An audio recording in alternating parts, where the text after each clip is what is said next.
திருச்சிற்றம்பலம். தினமொரு மந்திரம். திருமந்திரம். திருமூலதேவநாயனார் அருளிச் செய்த திருமந்திர பாடல் மற்றும் அதன் விளக்கமும். இன்று பாடல் 213. முதல் தந்திரத்தில் நல்குரவு வறுமை பற்றி.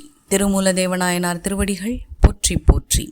அறுத்தன ஆறினும் ஆனினம் மேவி அறுத்தனர் ஐவரும் எண்ணிலி துன்பம் ஒருத்தன வல்வினை ஒன்றல்ல வாழ்வை வெறுத்தனன் ஈசனை வேண்டி நின்றானே.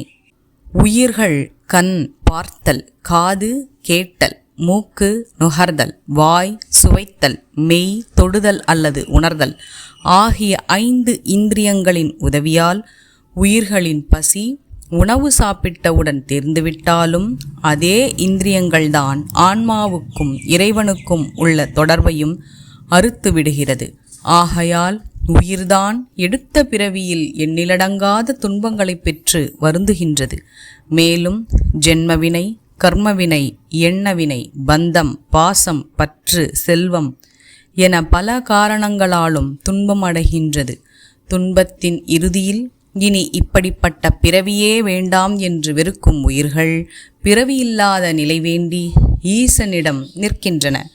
இதன் உட்கருத்து என்னவென்றால், செல்வ செழிப்புடன் இருப்பவர்களை விட வறுமை நிலையில் இருக்கின்றவர்கள் விரைவில் இந்த ஜென்ம வாழ்க்கையை வெறுத்து இறைவனை அடைந்து பிறவியில்லாத பேரின்ப நிலையை அடைய எண்ணுகிறார்கள் என்கிறார் திருமூலதேவ நாயனார்.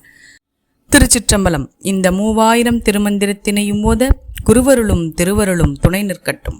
ஆழ்ந்த உயிர்க்கெல்லாம் கையில் ஆமலகம் என காட்டுவான் மையல் தீர்த்திருமந்திரம் செப்பிய செய்ய பொற்றிரு மூலனை சிந்திப்போமாக. திருமூல தேவனையே சிந்தை செய்வார்க்கு கருமூலம் இல்லையே கான். அரண்நாமமே சூழ்க வையகமும் துயர் தீர்கவே. மேலும் இது போன்ற தகவல்களுக்கு இறை உணர்வுடன் இணைந்திருங்கள். திருச்சிற்றம்பலம்.